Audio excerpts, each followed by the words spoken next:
على عباده الذين اصطفى ربنا زدنا علما وارزقنا فهما وألحقنا بالصالحين وتوفنا مؤمنين سبحانك لا علم لنا إلا ما علمتنا إنك أنت العليم الحكيم رب اشرح لي صدري ويسر لي أمري واhlul 'uqdatam min lisani yafqahu qawli amma ba'du. Sama-sama kita hormati, kita muliakan Kepala Rutan kelas 2B, para santri yang ada di Rutan, para jemaah yang mendengar tausiah singkat ini. Mudah-mudahan kita semua pada hari ini, di hari yang mulia ini, yaitu hari Jumat Sayyidul Ayyam, mudah-mudahan kita semua dimuliakan oleh Allah Subhanahu wa ta'ala.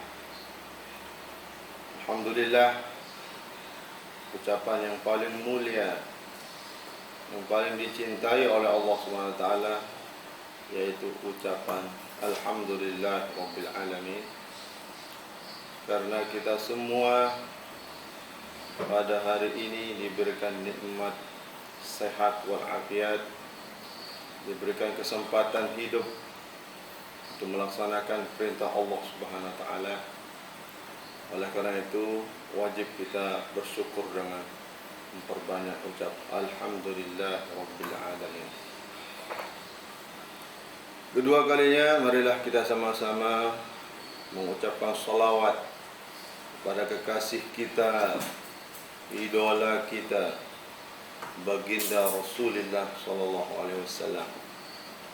Mudah-mudahan kelak di hari kiamat kita semua mendapatkan naungan atau syafaat pembelaan dari beliau sampai kita semua masuk surga bi ghairi hisab. Amin ya rabbal alamin. Alhamdulillah, pada kesempatan ini saya akan menyampaikan materi orang-orang yang mendapatkan naungan dari Allah Subhanahu wa ta'ala di hari kiamat. Allah Subhanahu wa ta'ala memberikan kita hukum atau peraturan yang dimana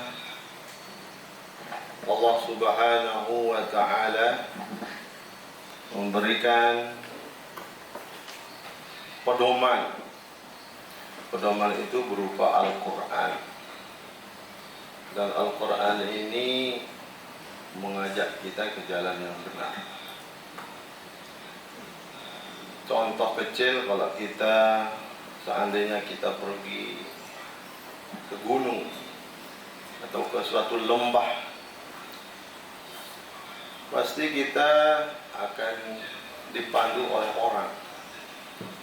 Seandainya kalau kita dipandu sama orang yang salah, pasti kita akan salah jalur. Tetapi kita di dunia ini sekarang dipandu oleh orang yang paling pintar, maha segala-galanya, yaitu Allah Subhanahu wa ta'ala. Dan Quranlah panduan kita. Makanya barang siapa yang mengikuti Al-Quran, maka mereka akan selamat. Bagaimana sabda Rasulullah SAW, taraktu fikum amrain in tamassaktum bihima lan tadillu abadan. Saya tinggalkan dua perkara, kata Nabi. Apabila kalian berpegang pada dua perkara itu, maka kalian akan selamat dan tidak akan tersesat di dunia ini. Oleh karena itu, jadi kalau kita ingin selamat, senang, bahagia di dunia di akhirat, tinggal kita mengikuti anjuran agama kita, tinggal kita mengikuti perintah-perintah Allah Subhanahu wa ta'ala. Alhamdulillah, dalam kesempatan ini saya akan menyampaikan sebuah hadis yang diriwayatkan oleh Abi Hurairah radhiyallahu anhu, qala Rasulullah sallallahu alaihi wasallam, sab'atun yuzilluhumullah fi zillihi yawma la zilla illa zilluh. Ada 7 manusia, 7 kelompok yang mendapatkan naungan, yang dimana naungan itu adalah Allah Subhanahu wa ta'ala. Yang pertama disebutkan dalam hadis ini adalah Al-Imamul Adil, itu pemimpin yang adil. Kita ambil contoh paling kecil dari keluarga. Kalau kita mempunyai anak 2 contoh, ada yang sekolah SD, ada yang sekolah SMP. Yang adil itu namanya memberikan sesuatu sesuai kebutuhan, bukan sama. Masa kita kasih uang anak SD 100.000, terus anak SMP 100.000 juga. Bukan adil namanya. Yang adil itu sesuai kebutuhan. Yang kita kasih sesuai dengan jenjang masing-masing. Itu namanya adil. Oleh karena itu, pemimpin adil ini kenapa ditaruh di nomor 1 dalam hadis? Karena saking sulitnya orang adil menjadi pemimpin, sangat berat. Makanya ada sebuah riwayat yang saya kutip, aksarukum yadkhuluna an-nar al-umara, paling banyak masuk neraka kata Rasulullah di hari kiamat nanti adalah pemimpin-pemimpin. Tapi sekarang banyak kita berbondong-bondong pengen jadi pemimpin. Itu sebenarnya sangat berat, sangat berat. Dari diri kita dulu, apakah kita udah adil sama keluarga kita juga? Apalagi kalau udah punya istri 2, istri 3, apakah siap untuk adil? Itu akan dipertanggungjawabkan kelak di hari kiamat.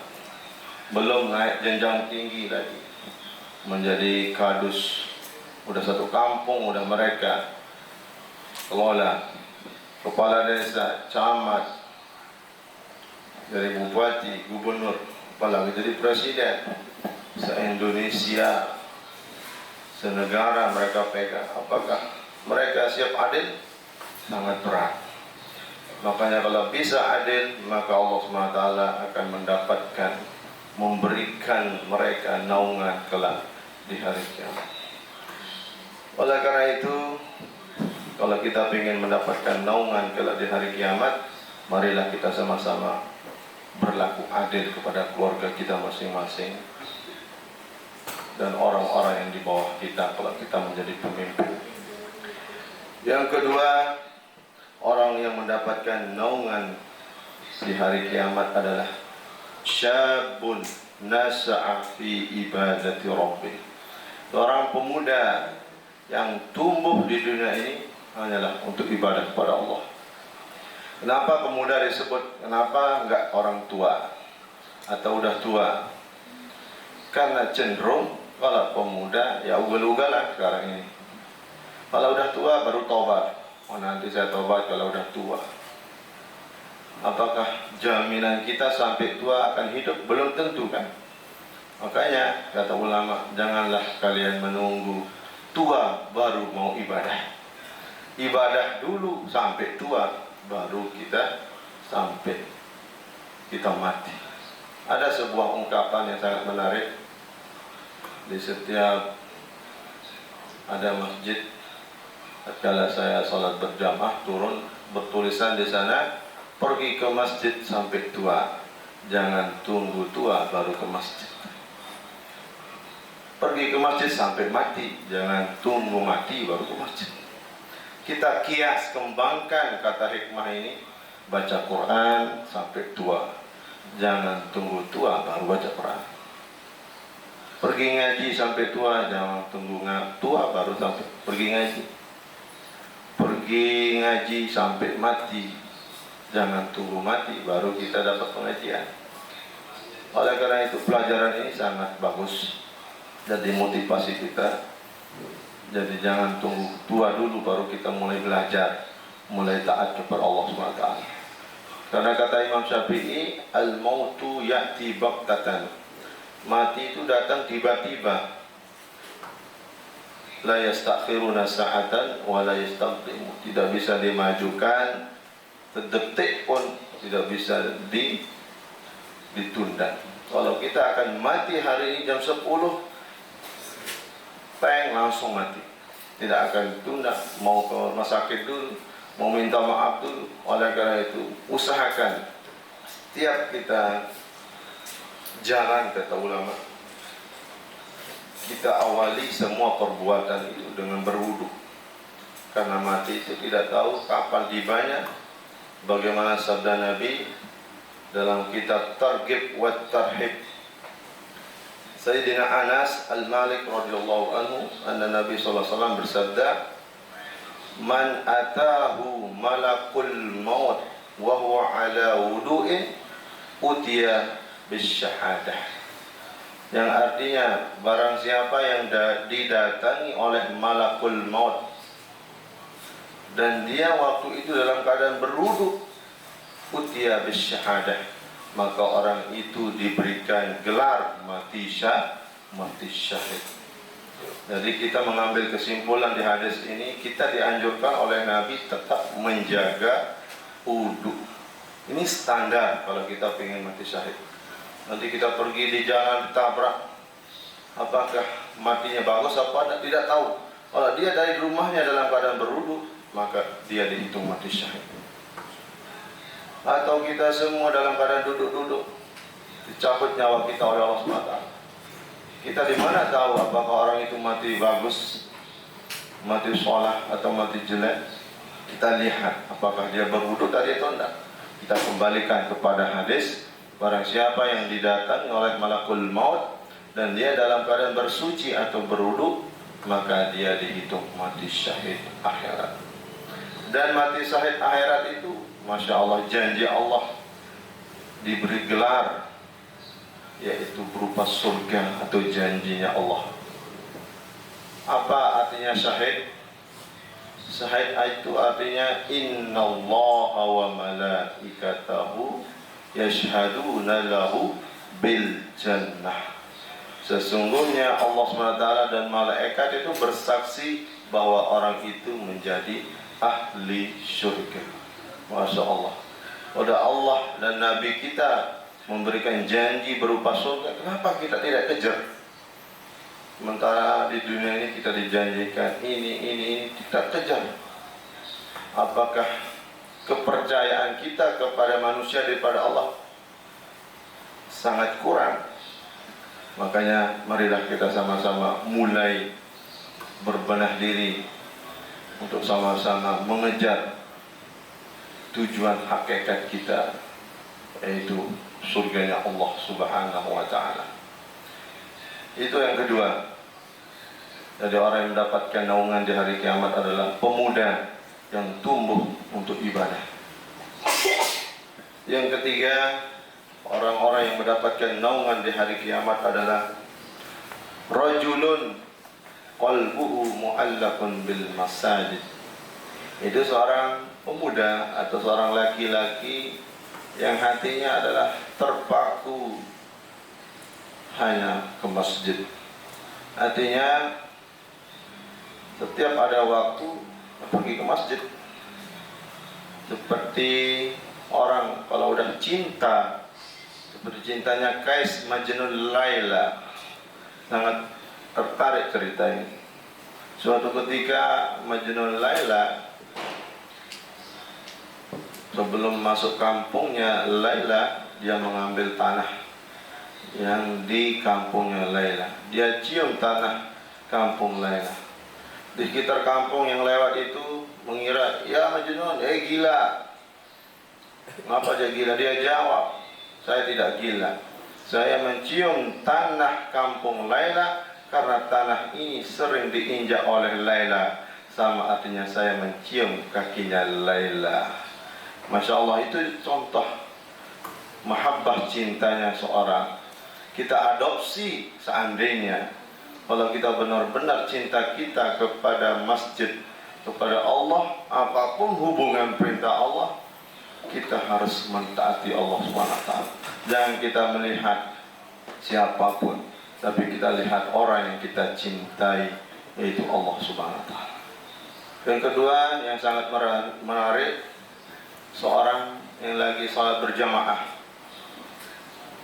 Majnun Laila ini datang ke masjid, duduk di tempat orang sholat, ribut di dalam masjid.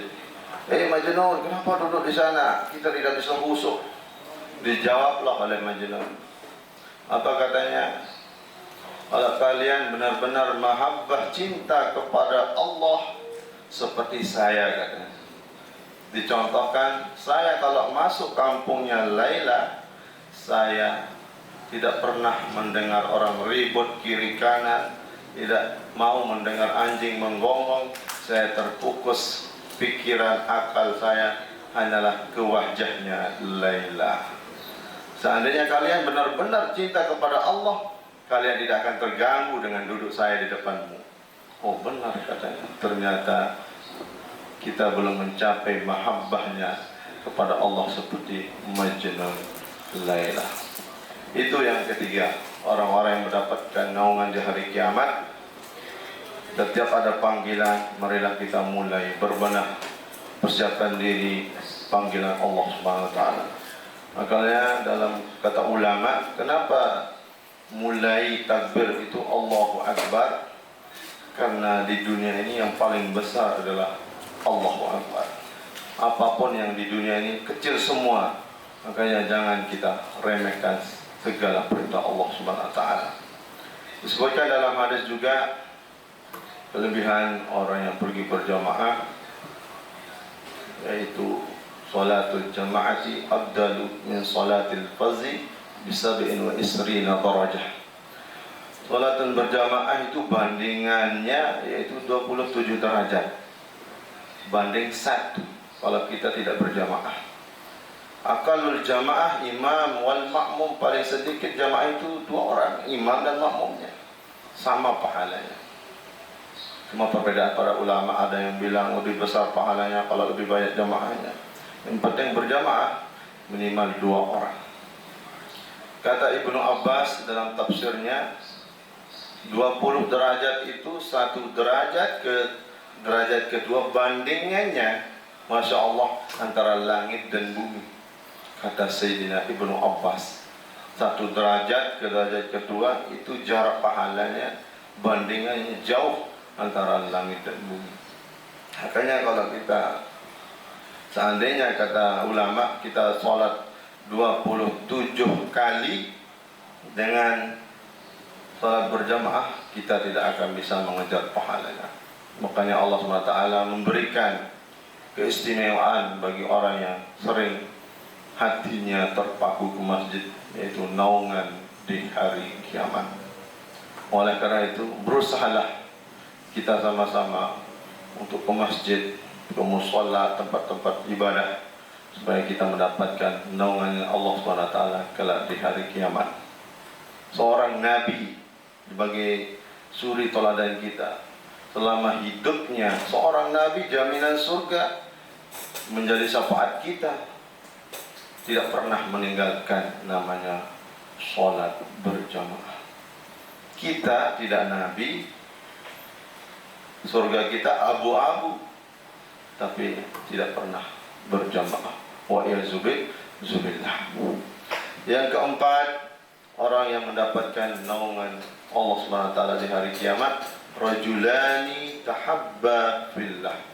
2 seseorang, baik laki perempuan, cinta karena Allah, bukan cinta karena dunia, cinta karena ada uang baru merapat, bukan karena jabatan, tapi karena Allah. Karena orang itu soleh kita cinta, karena orang itu sabar itu karena Allah.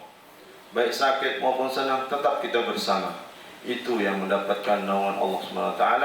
Orang yang benar-benar cinta karena Allah, 2 orang, baik laki maupun perempuan, kalau cinta karena Allah, itulah naungan Allah Subhanahu wa taala karena di hari kiamat.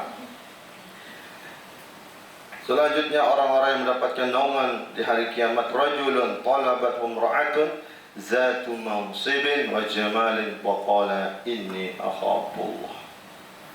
Yaitu ada seorang laki-laki ketemu sama orang perempuan cantik dan kaya, diajak untuk berhubungan, tapi seorang laki ini berkata, inni akhafullah, sungguhnya saya takut kepada Allah. Makanya kenapa orang ini dapat naungan di hari kiamat? Sangat sulit, apalagi iman-iman sekarang. Udah ketemu orang cantik, kita yang jualnya rosot. Tetapi kalau orang yang bilang ini saya takut kepada Allah, maka Allah SWT menjanjikan, saya akan menaungi orang yang takut kepadaku kelak di hari kiamat. Yang terakhir, orang-orang yang mendapatkan naungan di hari kiamat adalah orang yang bersedekah, yang tangan kanannya sembunyi, yang kiri tidak tahu. Artinya kalau kita bersedekah lebih baik kita diam-diam. Tetapi ulama ada yang bilang, kenapa kita terang-terangan? Supaya, kata Sayyidina Ali, iza amilta khairan fahaddishu liyaktadu bihi. Apabila kalian berbuat baik, ya bercerita. Artinya bukan riya, bercerita. Liyaktadu bihi, supaya kita bisa diikuti orang lain. Tapi kalau diam-diam, mana tahu orang itu bersedekah atau enggak. Artinya pahala bersedekah baik diam-diam maupun besar maupun terang-terangan itu tergantung pendapat kita masing-masing. Tapi tetap pahalanya sama, itu adalah wilayahnya Allah SWT. Silakan, yang lebih baik kita mengajak. Kalau kita bersedekah diam-diam juga orang tidak tahu apakah kita bersedekah atau enggak. Makanya kata Sayyidina Ali yang tadi, apabila kita bersedekah berbuat baik, ceritakan kepada orang supaya kita bisa diikuti orang lain. Yang terakhir adalah rajulun zakarallah khalian fafadat ainahu, yaitu seseorang yang di dalam rumahnya sepi, zikir kepada Allah SWT dan mengeluarkan air mata. Jadi zikir yang benar-benar hatinya juga menyebut Allah, lidahnya juga mengikut Allah dan mengeluarkan air mata, dan orang inilah akan mendapatkan naungannya Allah Subhanahu wa Ta'ala di hari kiamat. Jadi yang 7 ini kita pilih sekarang. Kalau kita mendapatkan naungan, pingin mendapatkan naungan di hari kiamat, silahkan dipilih pemimpin adil, atau pemuda yang sering ibadah, atau yang ketiga hatinya selalu terpaku ke masjid, keempat cinta kita hanyalah karena Allah bukan karena yang lain, kelima yaitu bersedekah dengan tangan kanan yang sembunyi, yang tangan kiri yang bersedekah, atau sebaliknya yang tidak tahu, yang tangan kanan bersedekah, tangan kiri tidak tahu. Selanjutnya yang keenam adalah seorang laki-laki apabila kita diajak bermaksiat, maka katakanlah saya takut kepada Allah. Terakhir adalah orang yang zikir, tidak harus rame-rame, kita duduk sendirian menangis karena Allah. Dialah orang yang mendapatkan naungan di hari kiamat. Dan mudah-mudahan kita semua mendapatkan naungannya Allah Subhanahu wa Ta'ala di hari kiamat, dan mudah-mudahan kita semua selamat di dunia sampai di akhirat. Alhamdulillah, mudah-mudahan apa yang saya sampaikan ini ada manfaatnya. Mudah-mudahan kita bisa amalkan kehidupan kita sehari-hari untuk ke depan, untuk masa depan kita bersama, dan bisa kita ajarkan kepada teman, keluarga, kerabat kita masing-masing. Alhamdulillah, pada saat ini marilah kita sama-sama sebagai hamba Allah untuk mulai berimpak, berzakat. Nah, itu perintah Allah selain sholat. Artinya warga kita yang ada dimanapun yang mempunyai kelebihan harta benda, diwajibkan kita sama-sama mengeluarkan arti hak orang lain. Setiap apa yang kita punya rezeki ada hak orang lain. Kenapa kita dianjurkan berzakat, berimpak, bersedekah di dunia ini, mobil khusus di lingkungan Lombok Tengah dan sekitarnya? Itu adalah sebagai junnah, kata Rasulullah. Junnah itu artinya perisai atau jadi benteng atau jadi penjaga kita di dunia maupun di akhirat. As-shadaqatu junnatun fi qabri. Sedekah atau infak, zakat itu adalah benteng atau perisai pembela kita kelak di dalam kubur atau di hari kiamat. Oleh karena itu, marilah kita sama-sama warga Lombok Tengah untuk sama-sama mulai mengeluarkan zakat, sedekah wajib kita. Bukti kita cinta kepada Allah Subhanahu wa Ta'ala.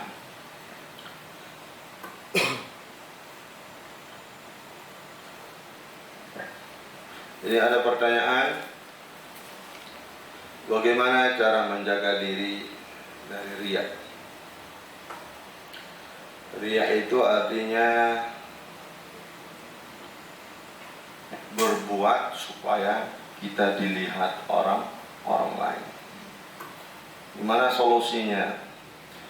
Artinya tatkala kita ibadah, cenderung manusia itu mempunyai sifat fitrah. Fitrah itu artinya dari lahiriah manusia mempunyai sifat yang disanjung, yang dikagumi. Setiap berbuat harus dilihat. Tetapi kita, kata ulama Imam Ghazali, setiap kita beribadah, walaupun kita dilihat tetap, walaupun kita disanjung tetap kita ibadah. Walaupun ada dalam hati itu enak, senang disanjung. Siapa yang gak enak disanjung? Biasakan diri dulu untuk ibadah. Udah terbiasa kita ibadah walaupun kita disanjung, lama-lama kita akan menjadi ikhlas karena Allah SWT. Dan yang kedua, resepnya dalam kitab Al-Ahkam Ibnu Athaillah Al-Hikam, Ibnu Athaillah As-Sakandari disebutkan di sana. Walaupun kita berbuat ibadah, tetapi ada yang melihat kita, ada yang menunjuk kita di dalam hati kita, tetapi kita terfokus kepada Allah, walaupun di samping kita sampaikan kata riya, tetap namanya itu ibadah karena Allah. Itu sampingnya, tapi kan hakikat tujuannya, kata Ibnu Athaillah, hanyalah kepada Allah. Tapi di perjalanan menuju ke Allah itu SWT, kita disanjung. Makanya kita ibadah walaupun riya, tapi fokus kepada Allah SWT. Jadi itu bukan mengurangi ibadah kita. Sama seperti orang yang pergi berdakwah, dikasih misalnya amplop, itu kan hanya ibadah, tapi bukan tujuan hakikat. Kalau dikasih, itu namanya ujroh atau balasan bagi orang yang berdakwah, tapi itu bukan namanya riya atau namanya sum'ah dan lain sebagainya. Artinya kalau kita sulit meninggalkan namanya riya, mulailah terfokus, hati-hati atau pelan-pelan tetap ibadah pada Allah. Lama-lama kita akan dibukakan oleh Allah SWT hati yang ikhlas, bukan hanya karena manusia. Bagaimana saya katakan tadi, kata Sayyidina Ali yang sangat menarik. Apa kata Sayyidina Ali tadi? Iza amilta khairan fahaddishu liyaqtadu bihi. Apabila kalian berbuat baik, cerita supaya bisa diikut, bukan karena riya itu. Sama seperti kita berdakwah di media kayak gini. bukan supaya kita dilihat, supaya bisa diikuti orang. Apalagi zaman sekarang, zaman corona, covid, bukan riya, tapi supaya orang bisa ikut, bisa berdakwah. Oh gini caranya berdakwah, oh gini caranya begini. Kalau diam-diam ke rumah-rumah, siapa yang tahu? Gimana kita bisa akan mengikuti amar ma'ruf nahi munkar? Oke, sekadar itu. Yang kedua, apa yang harus kita lakukan jika teman kita sering menceritakan ibadah-ibadah yang sudah ia lakukan? Bagaimana cara mengingatkannya supaya tidak terjatuh ke dalam riya? Ini kadang kalau orang ibadah, ya sering bercerita, ya saya tadi udah bersedekah, saya udah berjamaah, saya sudah pergi layatan. Itu termasuk kategori riya. Kategori riya. Emang kata ulama disebutkan seperti tadi, kalau kita berbuat, kalau kita ingin disanjung, silakan laksanakan aja. Tapi terkala kita sering-sering beribadah, kata ulama, otomatis ibadah itu akan merubah manusia, karakternya menjadi lebih baik lagi. Seperti Rasulullah sama sahabat dulu, ada yang sholat tapi bermaksiat, sholat bermaksiat. Apa kata Nabi? Sholatlah kalian walaupun kalian bermaksiat. Otomatis setelah kita sholat, maka sholat itu akan mencegah kalian untuk berbuat nahi dan munkar. Inna sholata tanha anil fahsya'i wal munkar. Sholat itu adalah sebagai rem untuk kita berbuat maksiat. Jadi oleh karena itu, berusahalah sama-sama kita, walaupun agak bercerita masalah kebaikan kita seperti tadi, supaya bisa diikuti orang lain. Yang penting kita tidak tahu niat seseorang. Jangan kita hukumi, jangan kita hakimi orang itu berbuat salah atau berbuat riya. Kita tidak tahu. Kita husnuzon aja. Mudah-mudahan ada manfaatnya.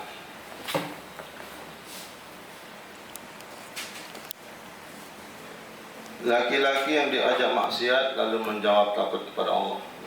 Kalau perempuan yang diajak maksiat bagaimana? Kenapa hanya laki-laki yang diajak maksiat lalu menolak karena takut kepada Allah saja yang mendapat naungan Allah? Pertanyaan ini menarik juga, karena cenderung maksiat itu timbul dari perempuan duluan. Kalau perempuan itu tidak mau, ya kita juga akan mengalah. Cenderung itu, soalnya nafsu itu keluar dari perempuan. Seandainya kalau perempuan itu menolak, ya dikira dia akan berani menyerosot maju untuk berbuat maksiat. Kita lihat di sekitar kita, kalau mereka tertutup dan berhijab dan sebagainya, otomatis laki juga tidak akan menggoda.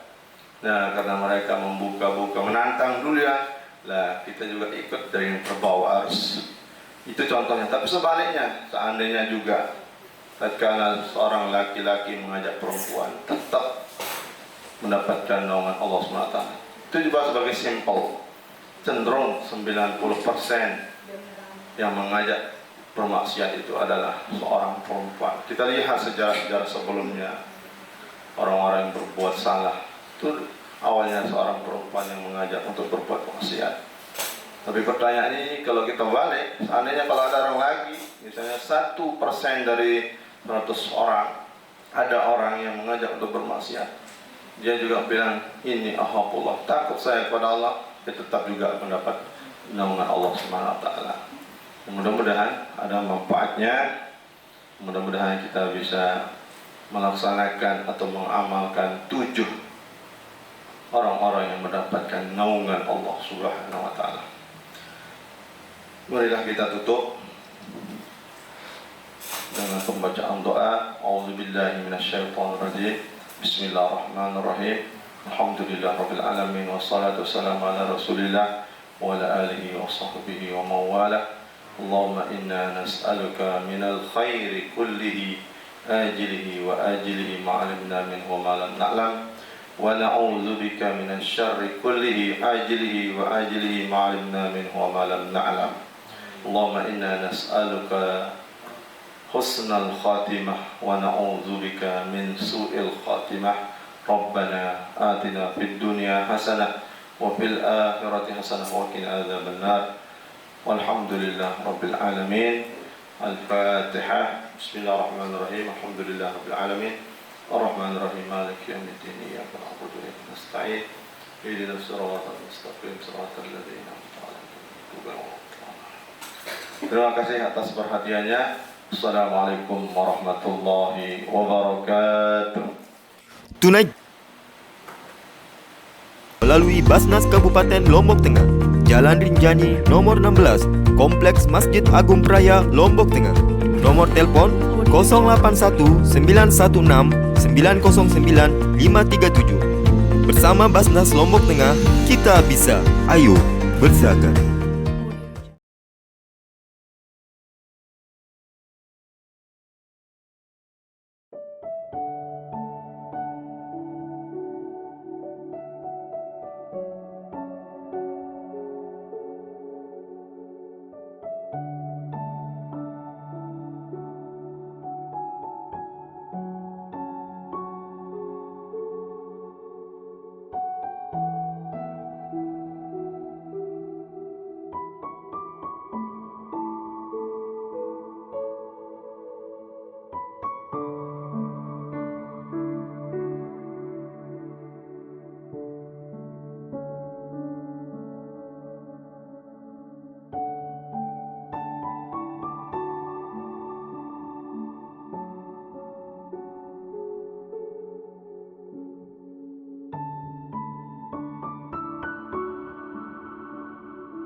Senyumlah kawan, mentari masih bersinar, berikan cahaya dan hangatnya di sanubari. Gembiralah kawan, bersyukur pada Ilahi, hidup kan lebih berarti dengan terus memberi. Ayo kobarkan semangat memberi yang tak kenal henti, bersama zakat kita tumbuh memberi manfaat. Ayo kobarkan semangat memberi yang tak kenal henti, bersama zakat kita tumbuh memberi manfaat untuk semesta. Senyumlah kawan, mentari masih bersinar, berikan cahaya dan hangatnya di sanubari. Gembiralah kawan, bersyukur pada Ilahi, hidup kan lebih berarti dengan terus memberi.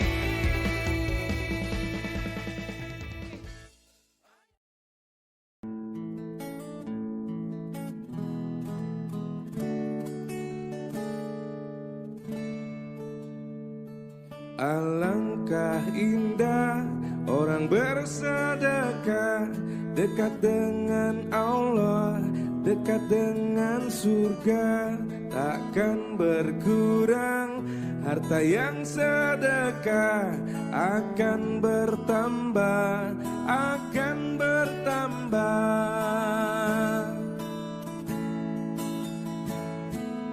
Allah Maha Kaya yang Maha Pemurah, yang akan mengganti dan membalasnya. Allah Maha Kuasa yang Maha Perkasa, semoga akan membalas surga.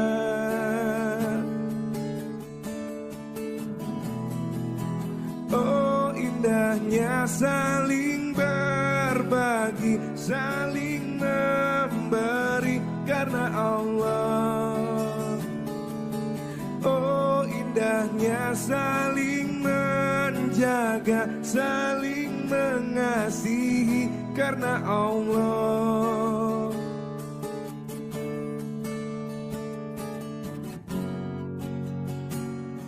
Alangkah indah orang bersedekah, dekat dengan Allah, dekat dengan surga. Takkan berkurang harta yang sedekah, akan bertambah, akan bertambah.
Bismillahirrahmanirrahim. Assalamualaikum warahmatullahi wabarakatuh. Pada hari ini Basnas Kabupaten Lombok Tengah akan melaksanakan pemotongan hewan kurban sebanyak 3 ekor yang telah kami terima dari para dermawan yang telah mempercayakan hewan kurbannya kepada Basnas Kabupaten Lombok Tengah. Kami ucapkan banyak terima kasih dan insya Allah amanah ini akan kita salurkan kepada yang berhak untuk menerimanya.